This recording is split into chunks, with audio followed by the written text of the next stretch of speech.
Warning: the Mended Futures podcast contains stories told by guests that may be sensitive to some people. Viewer and listener discretion is advised. The opinions expressed by guests do not reflect the views of the hosts and/or producers of this podcast. We just finished a conversation with two employees from HumanKind, another nonprofit organization in the region who's experienced a rebrand, a change in services over their history. Yeah, a lot of parallels between them and 518, which is very cool. Yes. Yeah. So we got to hear from Graycen and Kloie about the programs and services at HumanKind and also their heart for working with the nonprofit. Yeah. It's kind of hard to sort of put them into words because we really just had like the best time with them. So we really hope you enjoy.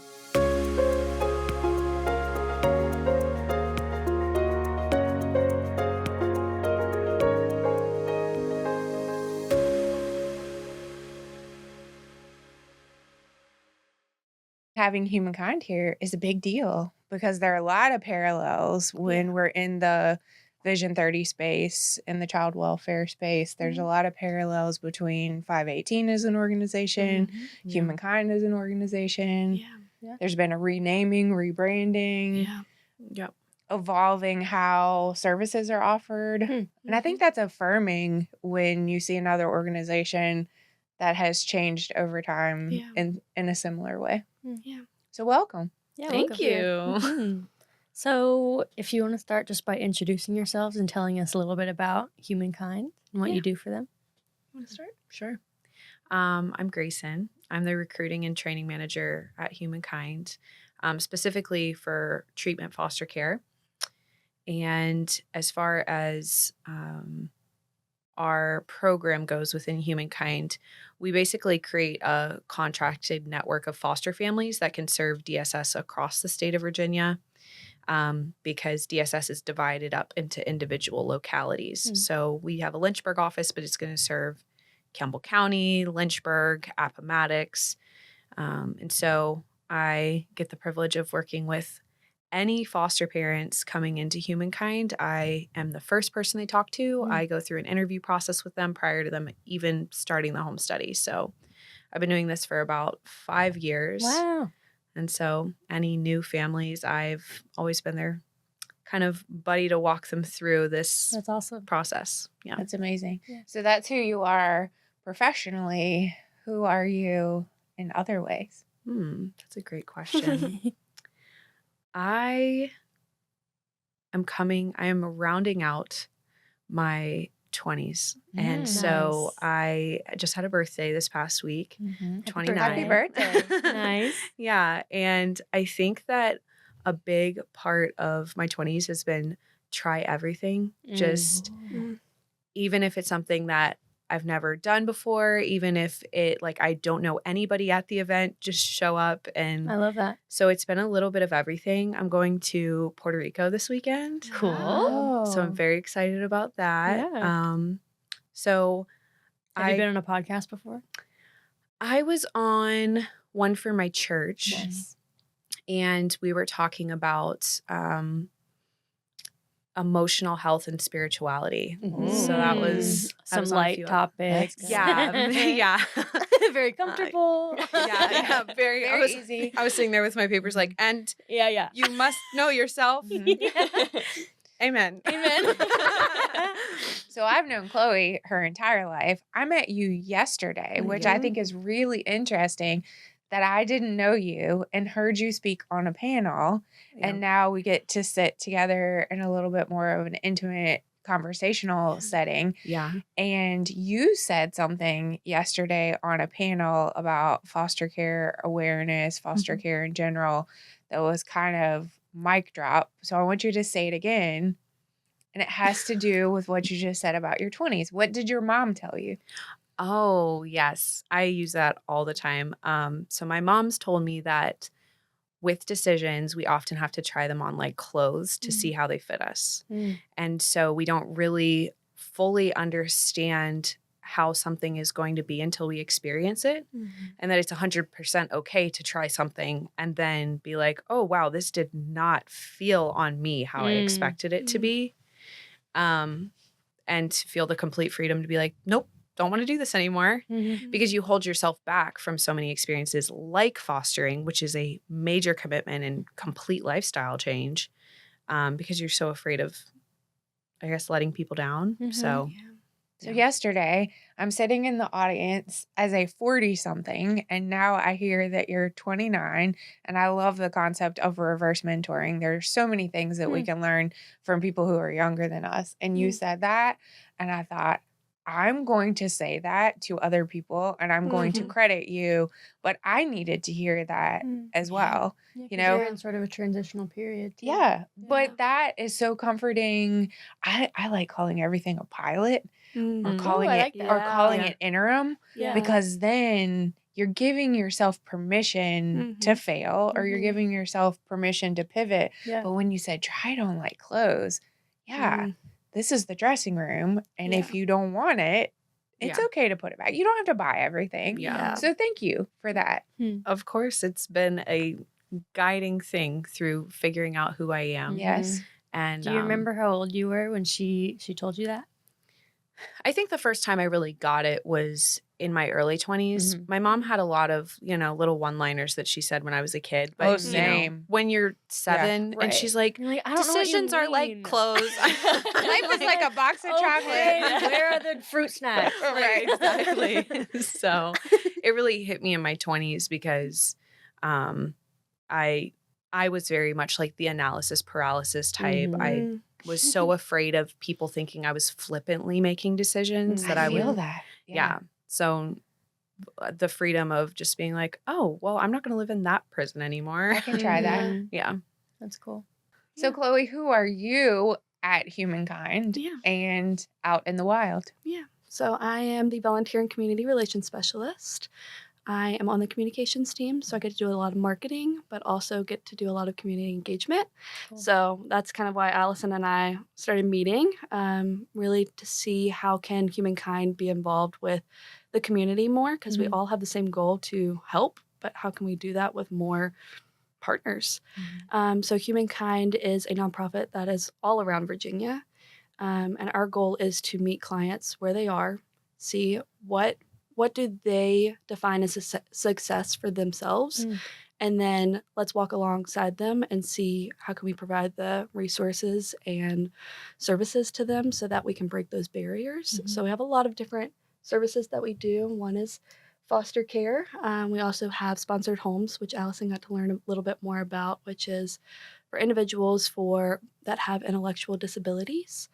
We also have a free childcare, and it's not just a Head Start center, but also get to meet the families and say, hey, what do you need as a family while that child is in that care, as well as we have financial literacy opportunities and ways to work, which is a low interest car loan that also teaches them how to maintain a car loan, but also how to maintain that car, because they're also not taught how to do that. Removing barriers around transportation. Yeah. And I feel like us being at the Vision 30 gathering on the day before we record this podcast, someone brought up how transportation is a barrier even in the foster care space. And I thought, do they know that there are multiple nonprofits in this region around the state that help remove barriers? So I think we're getting better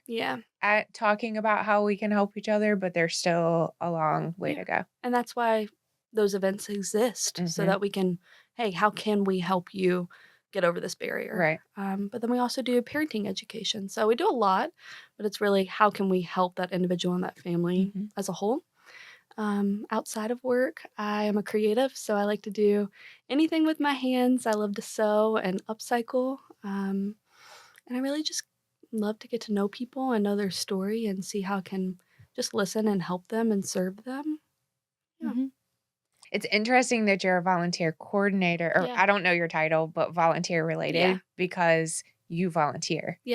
and you volunteer for the organizations that you hope to partner That's very cool. with in the future. So I know that about you. Mm-hmm. Where does that how can I serve mindset come from? Where did that kind of start for you? I think I went through some tough things through my childhood. And I think you have the decision to you can either be a victim your whole life or you can use that as your purpose. And I don't want to be a victim my whole life. I want to be able to help those people that also are going through the same thing, or maybe it's something, not just in my childhood, from every season of my life. You always learn something, and I want to be able to help them and just listen to them and be there to support. That's amazing. Yeah. Graycen, what do you look for when you're interviewing and recruiting potential foster parents? So I love that this question is being asked as I've had more experience, because this past year, it's definitely evolved. And first off, I look for like a flexible personality, somebody that is able to go with the flow and is able to, in multiple seasons, change their lifestyle. That flexibility, because if somebody's going to do this long term, they have to understand that they're going to live probably 20 different lives in 5 years. Because every time a new member of your family enters your household, it's going to be a completely different dynamic. And so as far as, my rock star families, that's who I'm like, you will be successful in this. The people that we ask, how is your schedule going to change when you get a foster child? And they're like, well, not at all. We're going to implement a structured structure in our structured home. And I'm like, yeah, right. Okay. We have a little ways to go.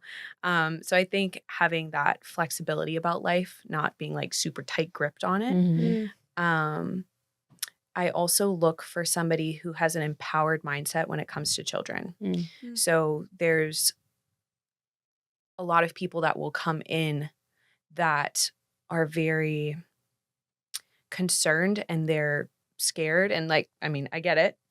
But there's people that come in and they're like, if anyone would be able to help this child, it would be me, because I am the adult and they're the child. And my role of having authority is not to be the authoritarian. It's to be able to be empowered and figure out any obstacle that this child is going through.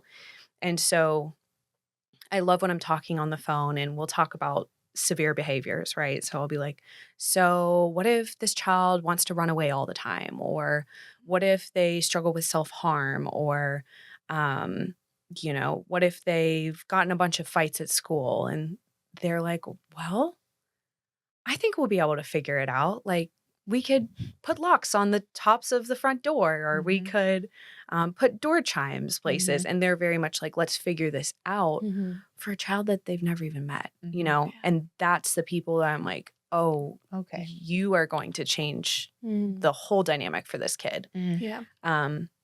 So they could be terrible at paperwork and be late to my interview 5 times. Right. But if I can see those qualities, I'm like, we can work with the rest of this stuff. So I'm the person who sits in the chair and thinks about all of things and who might be listening, and people outside of this region might even be listening. And someone may have just heard that and thought, I could do that. Yeah. So thank you for having an answer and having a specific answer. And I'm a Clifton Strengths coach, which is a specific type of assessment from Gallup. And someone like a personality test? Kind of, or like your strengths in life. And someone this week said, what are your Clifton strengths? And so I said, thank you for asking. No, it was just such a strange, it's a person that has sat on the couch. Oh. And she said, what are your Clifton strengths? And I said, how do you know that? Why haven't we talked about this before? What are yours? Her number one is adaptability. Oh, that's a great word. I love that. She leads out a foster care ministry and is an adoptive mother. And so when you just said flexibility, I immediately went to adaptability, and you can screen for that, or you can, and showing someone that is their strength, because a lot of what you just described, those people seem, and I'm one of those people, so I say this affectionately, we seem like we live in the gray, or sometimes we're flightier, or we're not organized. I love change. This other person loves change. And you just talked about, there's a type that can kind of go with the flow. So that was cool to hear you explain it. Well, and I think one of the really beautiful things about that too is a lot of the Black and white type A people in many of our industrialized spaces in general, they're the ones that are put on this pedestal of like, you're so follow together. right. And I'm like, that's not going to work in this foster care space, and I have people that come in who have the heart for it, but then my job as the recruiter is to push all their buttons up front to see if we can get you to a place where your heart, I say to people all the time, I'm the flight attendant on the plane asking if you're willing and able, right? There's a lot of you that are willing and not necessarily able yet. And if you're teachable, we can get you to able by the end of the process, And so I'm not saying if somebody's like Black and white type A, like they can't do fostering, but you're going to have to be willing to be molded a little bit to get there. Wow. Yeah. That's fascinating. Yeah. I love that. The way that visual. I'm processing that is like people like you, people who love change, who don't love the, every minute of my day is the same every single day. It's you have the freedom, like the ability within your schedule to put priority before structure. Yes. So you're able to choose what you need to prioritize day to day. Yes. And so when you think about it in a strengths-based situation, like in that context, it's 1 to 34. So you have top strengths and then the bottom is 34. Deliberate and consistent are my last two. So not only am I not good at that, I also don't like it. So there are some people that thrive when things are new and different. And so I appreciate that you're able to say that as a foster care recruiter. And it seems like that's crazy that you would turn down foster families right now. Do you ever feel like, how could I say no to a family, or how could I push back to a family because they're so needed? Is that a balance thing? Because when we drive around town and wherever anybody's listening, what do you always see about foster care? That we need families. But I think part of, okay, so this is the way I see very like macro on things, right? Me too. And so when you funnel someone into a system against your better judgment, knowing you're probably not going to last because this just doesn't work with your personality, you're feeding into the problem, because that one disgruntled voice is now going to go out and be like, oh, fostering is terrible. It's a horrible thing. And I just hated it. And it's like, no, the nature of foster care just didn't vibe with the nature of your personality. Tried it on and it didn't fit. Exactly. Ooh. Right.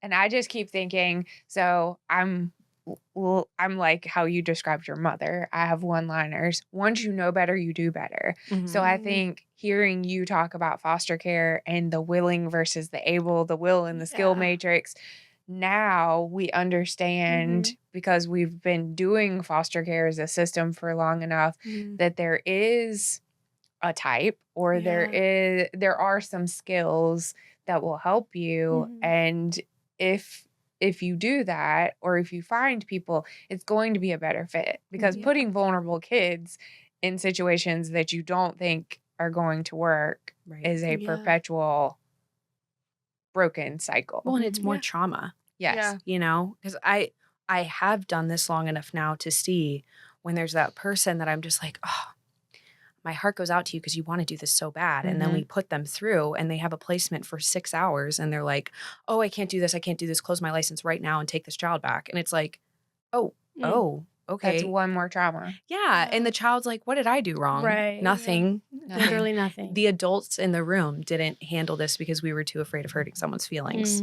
I really liked hearing so many things yesterday about foster care from people around the region. And we've talked to folks who have sat on the exact same couch that were foster parents who needed respite so badly. And they were saying, you know, the thing that we wish that our village would have done is provided respite or come over on a night where we couldn't take all of the children out to a chorus concert. Or, you know, I think there's so many people listening who think, I might want to try that on. I might want to try that.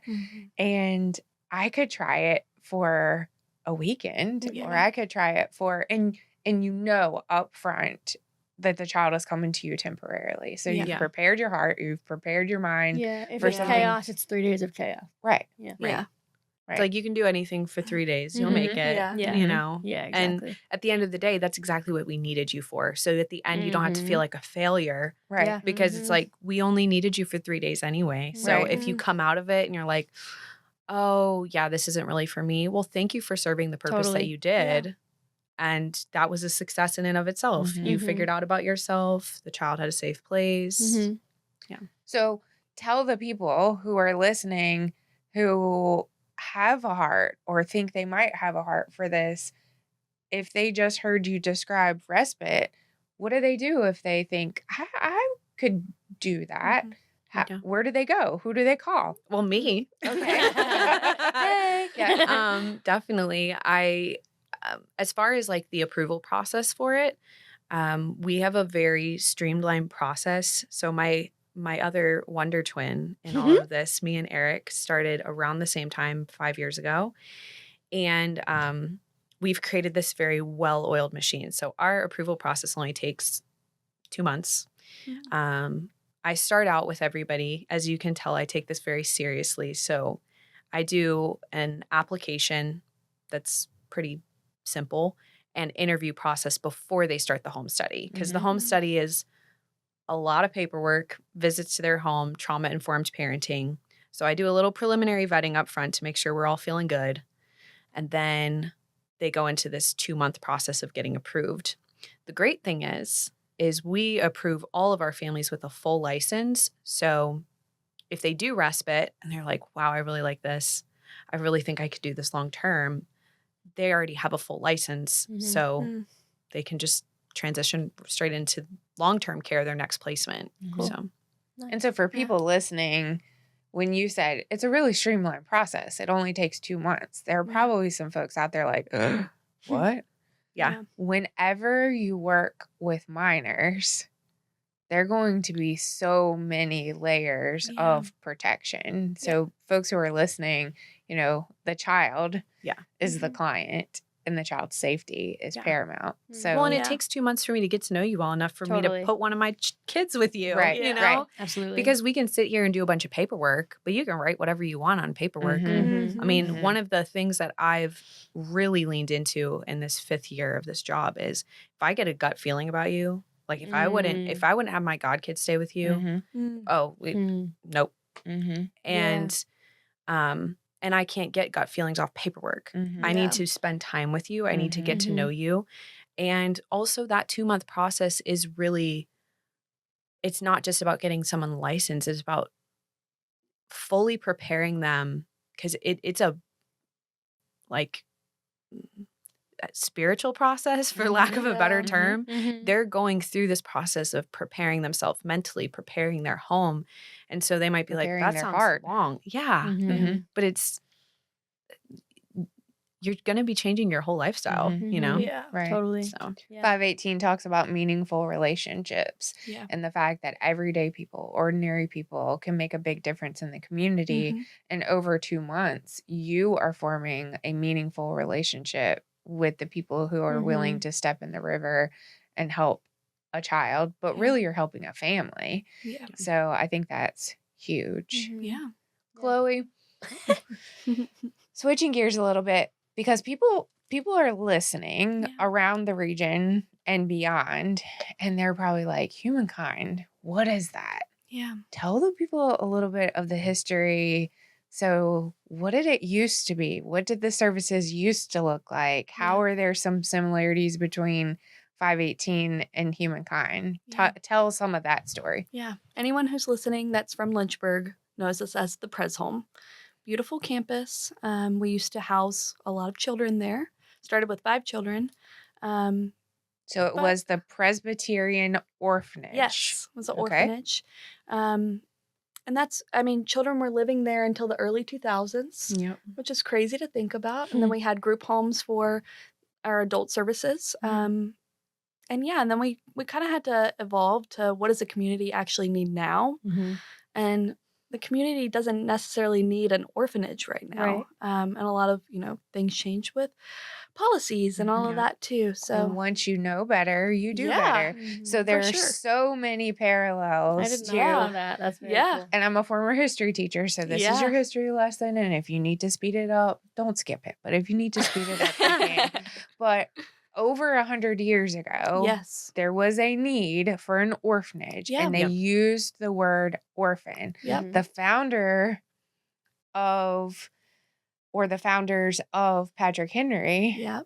also knew that there was a need for an orphanage. Yeah. And then we start using different words. Now the word orphan is coming back into the vocabulary Yeah. because it's biblical Yeah. to talk about widows and orphans. Yeah.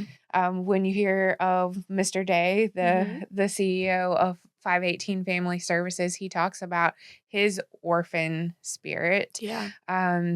There's so many parallels that you would have housed hundreds Yeah. on a huge campus location Yes. that is stately and beautiful. And there was a farm. Yep. Yeah.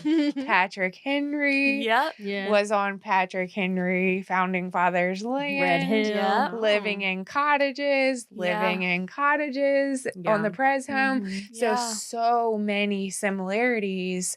And 25 years ago, people are saying, wait a minute. Yeah. You know, when we know about research and we know about families, you know, the move more towards fostering and kinship. Yes. And I love the similarities because I think it's affirming when you say, okay, we're kind of walking out in similar ways.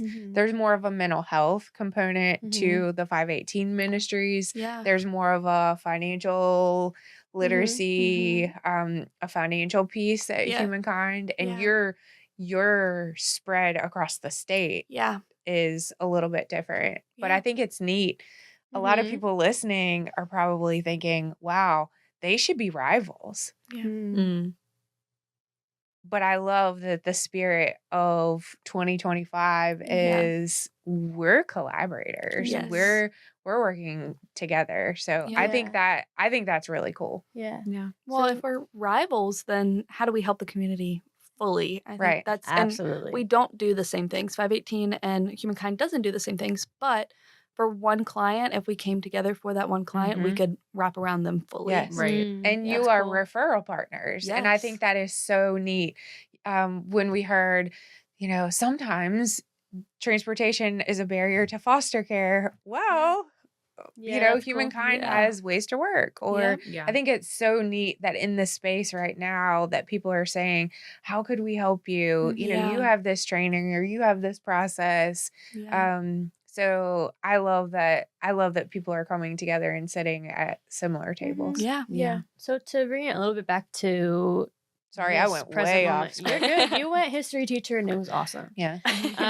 So Kloie, you're a little bit newer in your role. You said you Yes. started in October. We're filming this in April. Yes. So what have you sort of gleaned and learned so far about, you know, working with volunteers, the sort of personality of the community, and what do you look for in potential partners? Yeah. So as far as volunteers go, I've been working with volunteers for a few years now. And I think the biggest thing that I try to teach is and promote when I'm talking about volunteers, if you come and volunteer with Graycen and you're doing backpacks, you're not just putting stuff in a backpack. Like that backpack is going to these foster children who usually show up with a trash bag of their stuff or nothing. It's a lot more meaningful than just shoving stuff in a backpack. And I think it's so easy that can get lost of, oh, I'm just doing this, or I'm just writing a letter to a donor to say thank you, but also writing that letter might help them feel more in touch with us. That helps provide more care for foster care.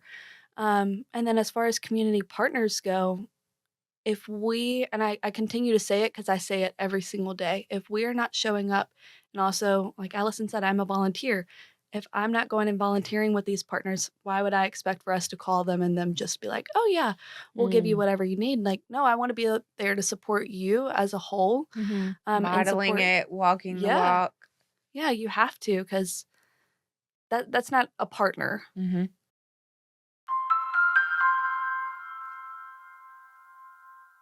Hey friends, let's talk about real impact. Imagine a single mom struggling to keep her family together, or a child sleeping on the floor because they don't have a bed. Now imagine you being able to meet that need. That's exactly what happens every day through Care Portal. Care Portal is a platform that connects real-time needs from local children and families to people like you, churches and individuals who want to make a difference. With just a few clicks, you can step in, meet a need, and build a meaningful connection that changes lives. This isn't just charity. It's the church and the community coming together, showing up in love and action. So if you're ready to turn compassion into action, visit careportal.org and see how you can be a part of the movement, because connection changes everything. Visit careportal.org for more information on how to sign up and start meeting the needs of children and families in your own zip code. Once again, that's careportal.org. Thank you, Care Portal, for sponsoring the Mended Futures podcast. So, HumanKind is known for an event in town. Yes. Maybe a couple of events. Yeah. So, when HumanKind does something, they don't just do it on a small scale. Yeah. So, Go all can out. you talk a little bit about the big event that people know about? And then, Graycen, you've got to talk a little bit about the number at your most recent event. Yeah. So I'm putting you on the spot. Yeah, so we host the Lynchburg Turkey Trot. Fun. Yes, last year we had 3,950 participants. Wow. We are the third in the state and top 30 in the United States. So on Yeah. Thanksgiving Oh my gosh. Day, Yes. almost 4,000 people come Yeah. out and run a road race Yes. in Lynchburg, Virginia, Mhm. Yeah. which is called the Hill City Yes. I didn't even for think a about Yes. reason. Yeah. Uh-huh. And then they go home Yep. and stuff themselves. Yes. Have to. Have to. Yeah. Yes. Yeah, and I think we were 5 participants behind Arlington, which is crazy for Wow. Lynchburg. Mhm. And it was rainy. So if we wouldn't have had rain on Thanksgiving Day, we probably would have hit number 2. Okay. Our volunteers increased by 52%. So we have Wow. 200 plus volunteers that show up on Thanksgiving morning, Wow. which is Insane. crazy. But I mean, they're gone by 10:30 and go fix your feast afterwards. Or don't. Yeah. Because Yeah. I was volunteering to help families around the Yep. state, and then someone else can cook. Right? Yeah. Yeah. I did Right. a good thing, so you cook for Yes. me. Yeah. now. Right. All right. You all are welcome to use that excuse, listeners, if you hear that. So I love that there are tiers to volunteering.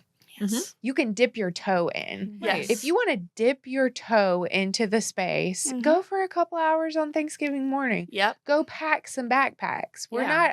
We're not asking everyone to, Yeah. foster a child for a year. We're not, you don't have to jump in the deep end. Yeah. Some people absolutely want to jump in the deep end, but Yeah. there are ways that you can show up Yeah. and volunteer for a morning or behind the Mhm. scenes. So I hope that you all listening realize that if you're passionate about an organization, Yeah. you could do something like fold papers that go in envelopes. Yep.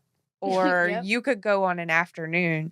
It doesn't mean Mhm. that it's going to be something incredibly overwhelming. And you have to try it on, just like Graycen said. I Yes. mean, every organization's different, and maybe you're not being called to volunteer or be a part of that Yeah. organization, but events are the easiest way to get involved because Mhm. it's low pressure. Yes. There's hundreds of other people there.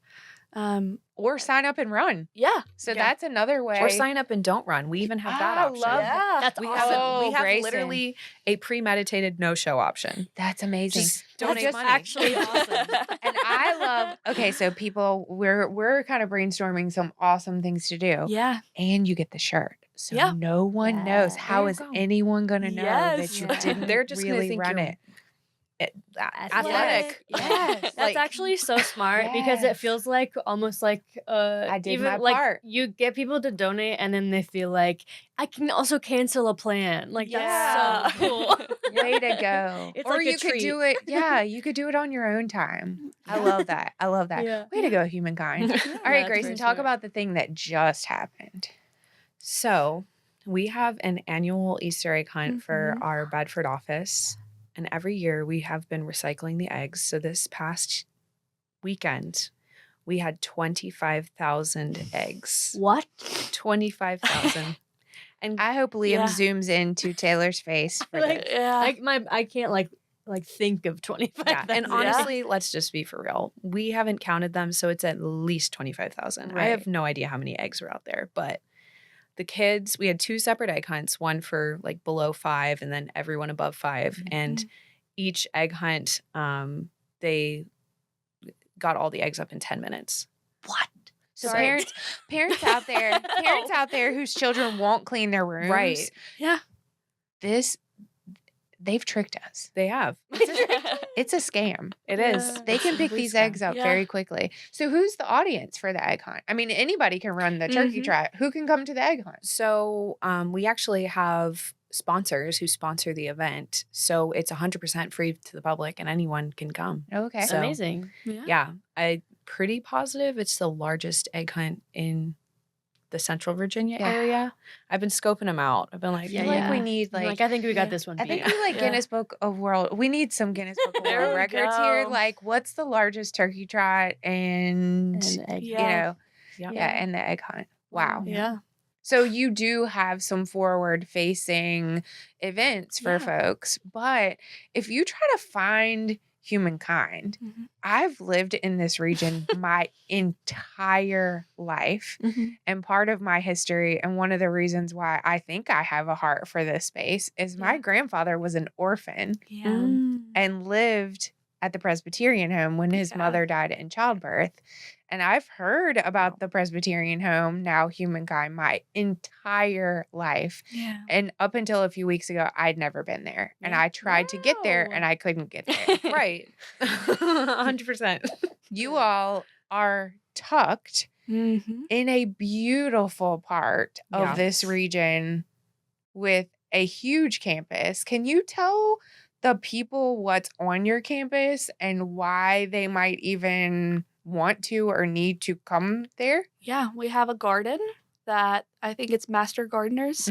They come and you can rent out a plot. So if you love to garden and grow plants, we also have a lot of trails and they're beautiful. Goes to some beautiful pines. And we also have disc golf out there. We have a basketball court. Yep. We only ask if you bring a dog, please keep the dog on a leash. And pick up pick up- the poop. Yes, Yes. please. Yeah. Okay. Very important. Because I go out there on my break and that would just derail my whole day. I have to go back Okay. in and work. And if I have Right. no Yeah. shoes, Right. Okay. Right. Yeah, but if you need a space to come and read a book or really do anything, a lot of people come out there and do family pictures. It's Yeah. just, That's it's a so cool. beautiful space. Is it open to the public? Do they Yes. have to check in? Do they have to, like, what are the rules? The only time you have to check in is if we have a fishing pond. So we Okay. just ask that you come into the front desk and get a permit. It's free. But otherwise, it's free to come That's on. amazing. Yeah, come join us. Cool. So, one of the things that I love about the work that we do in the community is there's a philosophy or a spirit of go giving. Yeah. And 518 reads a book and studies a book and talks about a book Mhm. called Being a Go Giver. And you Yeah. oftentimes hear, she's a real go getter or he's Mhm. a real go getter. Yeah. But go giving is what you just described. You Yeah. know, come on our property, use our facilities. And I remember during COVID, people were so thankful to come to HumanKind Mm. and use the resources, because you all, during a really isolating time, opened up your land and your facility. Yeah. And I think it's so neat to see how something has been repurposed. Like your garden had to have been a working farm Yeah. because you had to have that to feed the hundreds of children who were living there. Yep. And now I love to see things come full circle and see how you're using that. There used to be a farm or a barn at Patrick Henry, and now that's being repurposed and it's a university equestrian center. Wow. Yes. Yeah. It's 160 acres. So it's Is that it? Yeah. Okay. That's a lot of land. Mm-hmm. So And what's it close to for people who live around here and they're like, how do you get to it? What is it? yeah, if you go near Virginia Baptist Hospital, it's right on VES Road. Do not go Linden Ave. I always say that, or you will end up at the gate like Allison did. And the gate does not open. No, it does And not. It is not easy to do the 5-point turn in whatever vehicle you were trying to drive to No. get there. Yeah. Yes. Mm. Hence, not type A, does not follow directions in the email invite. Yes. So I stalked you guys on LinkedIn. Okay. Okay. In the best sort of way. Yeah. In a complimentary sort of way. Yeah. And Chloe, I think on yours you mentioned that you're passionate about driving people from awareness to action. Yes. Oh. So tell us a little bit about that. Yeah, I mean, just like we talked about, like it's trying it on. Everyone has heard of HumanKind most of the time in No, Lynchburg they in our- haven't. in our area. But you don't know how to get involved. And so my easiest way, if someone says, well, what does HumanKind do? How do I get involved? Come and volunteer. Message me and let's just see where your heart is. We have a volunteer who she does social media. She helps us with social media. She does photography. She'll also come and help Graycen and with the backpacks. I want to use your skills. I want to use what you were given and your purpose in life to be able to help others. How about stuffing Easter eggs? Yes. Right. 25,000? That part. Right. It's Yeah. That like, part. That's the one. Yeah. It was a whole month for our program manager out there. And I'm like, Ashley, next year we're getting like a egg party going. Yeah. Yes. Seriously. Yeah. Load up Yeah. those eggs. I If love you that. get 25,000 volunteers, everyone's just got to do one. There you go. And then get on out. And I do think it's important to realize that's something that civic groups could do, student groups could Yes. do. If you need service hours for something, you can't all be foster parents Yes. without being vetted. Yeah. But you could stuff Easter eggs. Yeah. And I think one thing that's really important too is sometimes there's a disconnect in volunteers' heads between how does this egg translate to helping a foster family. Yes. Mhm. And we had a trunk or treat last fall for the first time on our beautiful campus because we were like, we need to utilize this campus for events, you know? And we had almost 1,000 people come out for the trunk or treat. Wow. It was beautiful. We had a little wagon ride with the tractor. yeah. And afterwards, we experienced such a boom in qualified foster parents coming to us Wow. because they then have this positive association. They feel like they belong there because they Right. were able to come to campus. Mhm. And so it's like, how does decorating a trunk Mhm. help a foster family? Well, you're giving people an opportunity to come into this space and feel like, oh, Mhm. I could belong here, Yeah. you know?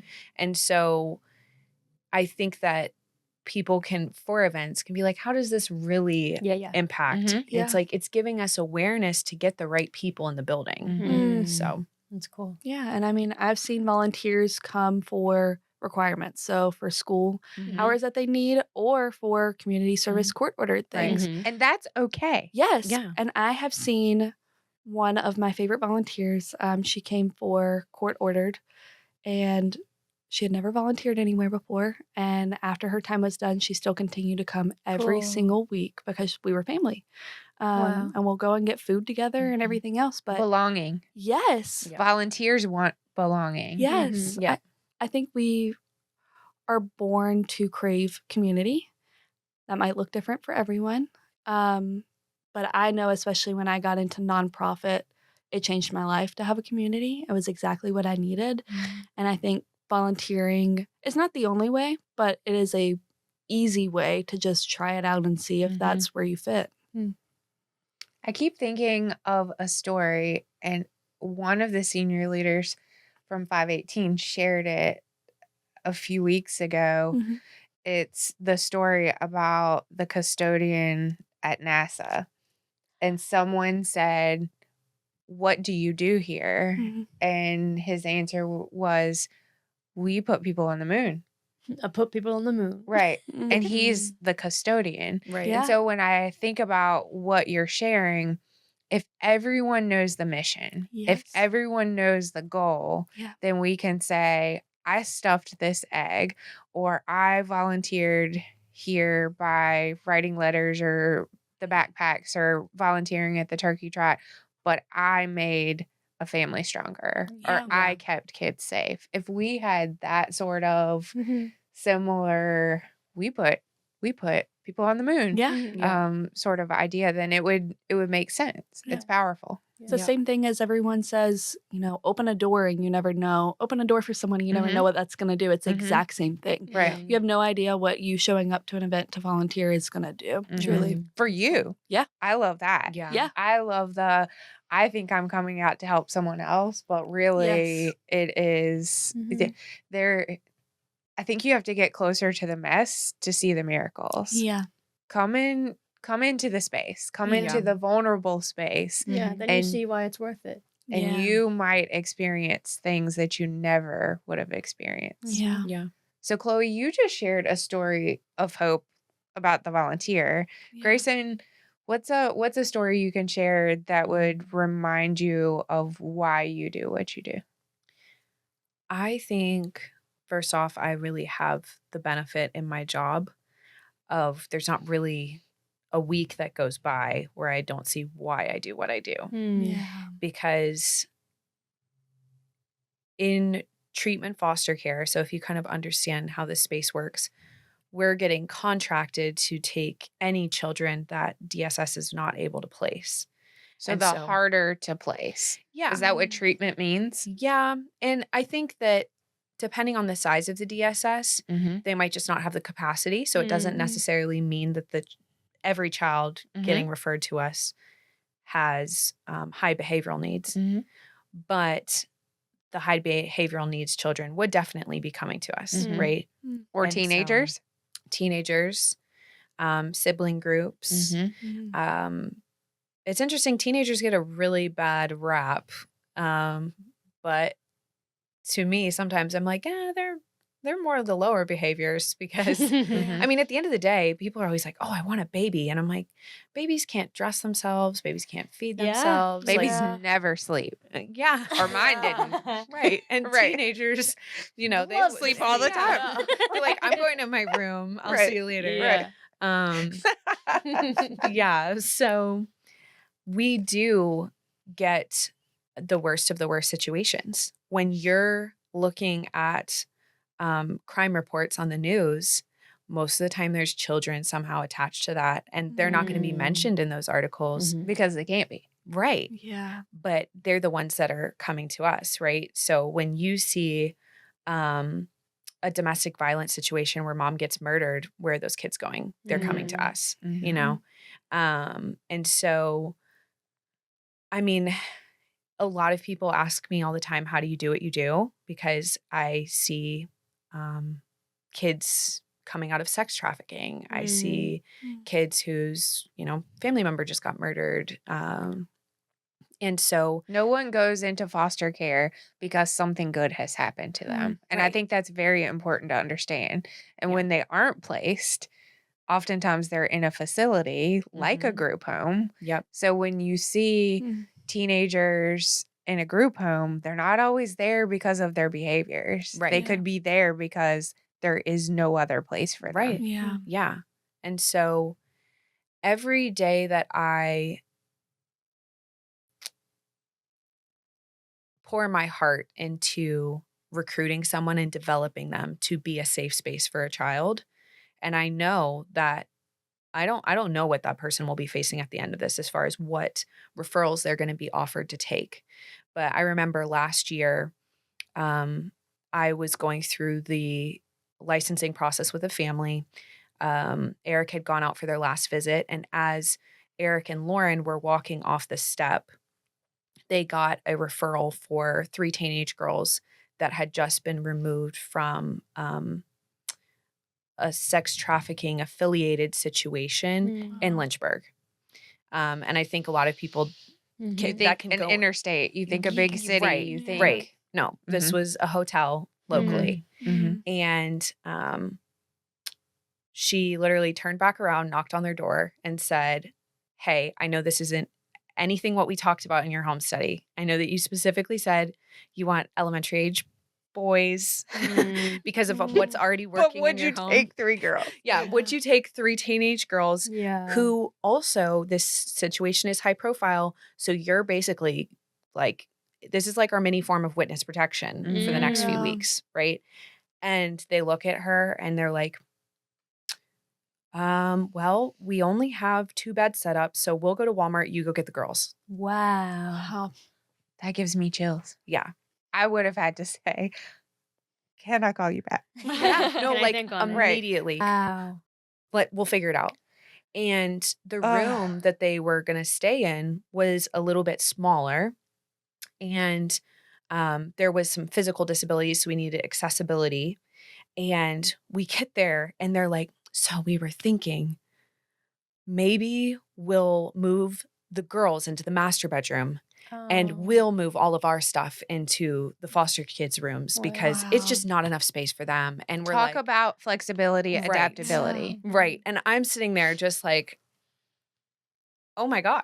Yeah. Do you know, cry regularly? I'm a very easy crier. Same. And in that when, Happy and sad tears? Like, Yeah. do you Yeah, cry about anything. Okay. Yeah. Yeah. I'm like, wow, this You cookie dropped your is ice so cream. good. Yes. This is Yeah. what I needed. I've cried because I left my room before. Right, right, right. So I'm sitting there and like at work, you kind of have to, you don't know how your emotions are going to affect other people, especially kids that are terrified for their life. And so I'm sitting there keeping it together. And I get back to the car afterwards and I just get in the car and I'm like crying and I call Lauren. I'm like, what just happened? Like what? There was so many of like witnessing like the worst things you've ever seen in your life. But then on the other side, seeing the most awesome people in the whole world, Miracles. you know? Angels. Yes, Miracles. literally. And so Wow. that's one, but I see that stuff all the time in my It's job. amazing. It's very cool. So as we're listening to you, and I just got chills listening to that story. So many of us are not willing or able or comfortable, all the things, to foster. We may not be willing to say yes to that. Right. But as I'm sitting across the room from you right now, and people are listening right now, how could we help you? How could we help DSS workers? How could we help? How can we help the helpers when you're experiencing something that is so trauma filled and secondary trauma is real? Yeah. What do you all need? And that goes professionally, personally, like however you want to answer too. I remember last year during Social Worker Appreciation Month, somebody sent me a little social work appreciation gift. And it was like a plastic reusable thing that I could put my lunch in. And it was the first time somebody had said, like, thank you for being a social worker. Wow. Because my title is recruiting and training manager. So a lot of times I don't get noticed as being in social work because I'm always like, I'm working marketing. And so somebody gave it to me and then somebody else texted me and was like, hey, I really appreciate what you do. You're changing lives. Like, thank you for Happy Social Worker Appreciation Month. And I was like, wow, like that actually meant a lot to me. So I think just saying thank you. And I think another part of it is, going back into volunteering, like when I ask for help, doing the thing I asked for help for, because if you can't do the thing that I do every day, when I need help with stuffing eggs or signing up for a trunk, it's not just to waste your time. It's because this is something that I need. And so if you can't do these hard things, which some people don't have the emotional capacity for, do this thing that I'm asking you to do. So I always like for our listeners to think, I think about things in seasons. So in this season, I may not be as much in the river as I used to be, but there are things that all of us can do. It doesn't cost any money to pray for someone. It doesn't cost any money to text someone and say, I know the job that you do is really emotional or really hard. Or, sometimes I get a text where people are like, you're on my heart today. That stuff is free. That stuff is so fleeting. yeah. But it makes a big difference for people. So if you're thinking around, if you're looking around or you're thinking about the people in your village, reach out to them and say specifically, not good job, but say, I really appreciate how you, and then fill in the blank. Yeah. Because we can all do that. We can all pray for the people that we care about, or we can all lift them up a little bit. Yeah. But you may not be willing or able to do some of the other things. Yeah. And I love how volunteering is just the entry into some of this work. Yeah. What about you, Kloie? Yeah, I think back to, even foster care, like there needs to be more education out there. Graycen and I had met a while ago, and I did not realize that there are parents who come to Graycen because they want an alternative for adoption, because they are not able to, and they're like, I want this baby to look this exact way, and I want this. To me, I think it's more education of, no, that's not actually what foster care is. Maybe that's not a good fit for you. And maybe more awareness of, HumanKind, volunteering, all of these different things, how we can partner together. That's my goal here, is to make connections and also just educate people more of what as HumanKind can we do for the community. And I think it's so important. Like, I laughed a little while ago when you said everybody knows what HumanKind is. No, they don't. Yeah. As much as you all have said it over however long you've been doing this, and 518, same thing. Yeah. You've probably said the rebrand 1,000 different ways. There are still people that you have to say, Presbyterian Home or Pres Home, that's HumanKind. This is what we do. So even if it's as simple as, I heard a podcast about HumanKind, or I was at a lunch and learn. They do some really neat things. Or do you know the turkey trot? That benefits. So even just having conversations around, what is the organization doing? How have things evolved? Yeah, because most people in Lynchburg not necessarily know the name HumanKind, but they know us in some form. They might even know like a foster parent who works through HumanKind. Most of the time there's going to be some kind of connection, but it's more of getting the word out. So I'm sitting in a room with women who are all in their 20s, I assume, right? Yes. Okay. I am confirmed to be 29. Yes, you said that. So I think that it is really important to acknowledge and also affirm younger generations in professional settings. And younger generations who are choosing nonprofits. You are choosing to be helpers.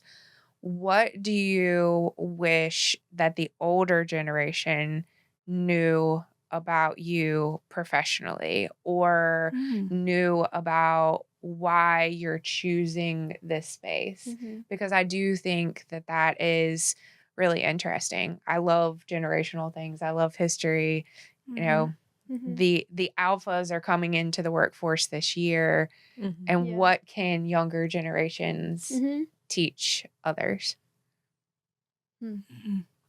I think first off, I'm not going to be motivated by tenure or staying in one place for a long time. I'm motivated by purpose, and I'm motivated by you're innovation. 29. Yes. I'm motivated by innovation. I'm motivated by consistently evolving as humanity. And so there is a previous generation that's very motivated by like, I have committed to this place and I'm going to stay at this place. And I'm like, well, this ship might be going down and I won't be going down with it. Right. And so when it comes to my work, I will, I will ride something till the wheels fall off as long as we are trying to be better and we're trying to be open and we're always love centered for people. But as soon as it becomes about the money, as soon as it becomes about ego, I'm out. And I think that's where a lot of times I've been misunderstood by other generations because they're just like, you guys are so uncommitted. And I'm like, Give I'm us just a reason to commit. Exactly. Yeah. You're committed to the mission. Yes. You're committed to who you're serving. And again, I'm asking this off the cuff. Yeah. And if, if it doesn't make the cut, that's fine. But I think it's interesting. It's pretty obvious that you all are young professionals. And I think there's something to be said about how many young professionals are choosing the Vision 30 helping space. Yeah. How about you? Ditto to everything Graycen said. No, you can't do that. I mean, but it is true. I think a lot of older generations, they get caught up in idolizing their workplace. And at the end of the day, it would be awful to have to transition every 5 seconds, but if that's what I'm being called to do, then I'm willing to do it because I want to serve people. And if I am being called to do something else, I can't serve the people in front of me the best way. Yeah. But also, I think in my short period of my career, I have been put down a lot because, oh, you're young, you don't have experience with it. But also, most of the time, they don't know my background. They don't know the reasoning why I'm sitting here talking about these things or the reason that I have a passion. So I think it's meeting someone and being like, hey, well, what is your passion? Why are you doing this? Not, oh, well, you don't know enough. So we're just not going to even talk about that. Totally. Yeah. How about you? I think mine more has to do with personality stuff. I would say that I'm a deeply casual person and I'm very frustrated by formality. I 100% I don't agree. think I have ever heard anyone say I'm deeply casual. I am a deeply casual person. How have we been sitting here for an Because entire this setting, I have to podcast? be like, hey, everyone, how are you doing? And it feels so formal sometimes. And I'm just like, that's why I'm so frustrated by like intros and conclusions. I'm just like, I'm going to be in the middle all the time. Okay, so tell me more about this deeply casual. So I think a lot of people in younger generations have that same sort of like, it's important to have good culture around you wherever you are. And I think that if I could say anything to people of older generations in the workforce, like me cracking jokes and like wanting people to be comfortable in no way reflects my ability to do my job. Right. Like, I'm a very capable person, but I am deeply casual. Like, I will act like I have no idea what I'm doing because, frankly, that's more fun. But when it comes to actually doing my work, like, I do a good job. And I'm taking it very seriously. Exactly. Oh, I love that. And I just asked that. I asked that for a personal reason, too, because we're thinking about, boomers are leaving the workforce. You're always thinking about hiring and retaining. And I think younger generations are intentionally choosing to work in these advocate roles or activist roles, intentionally choosing ministries. So I always want to know, like, what's your heart? Because I do know, it's trendy to listen and not judge, but who really listens without judging? And I know that people even think about me, my age, like, what do you know about such and such? You haven't lived long enough to know. So I think it's important to think about what are our biases towards younger employees or younger helpers. Thanks for asking. You're welcome. What do you want younger generations to know about you?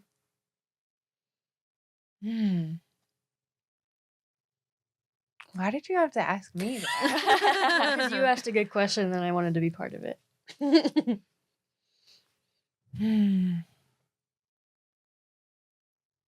I think that younger generations probably need to understand there's a reason why the older generation acts the way they do, or almost shows, like, when I think about, I'm a really confident person.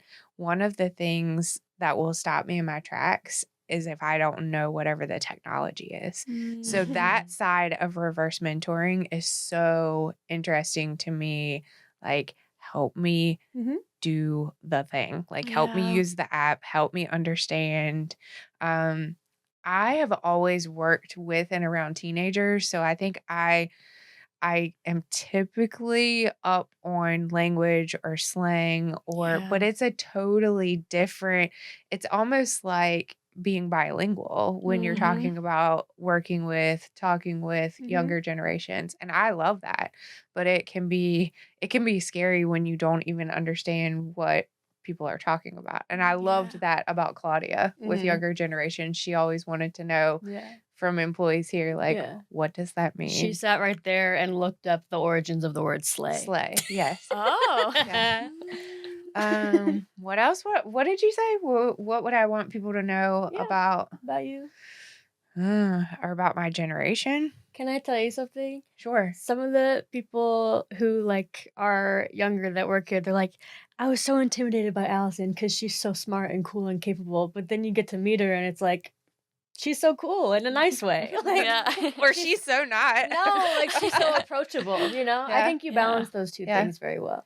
Yeah, I would just say don't be intimidated by people's title, or don't be intimidated by, I worked for someone who was so wise, who would say in meetings, leave your title at the door. And that is so cool. When, don't be afraid to speak up. Don't be afraid to take up space. Don't be afraid to say to someone older. And I try to model this or offer it. I know people in this community, and if you want to know them, come with me. Yeah. Or we'll go together. Yeah. So I think it is important to ask for help. And when we're helpers, we don't ask for help. Yep.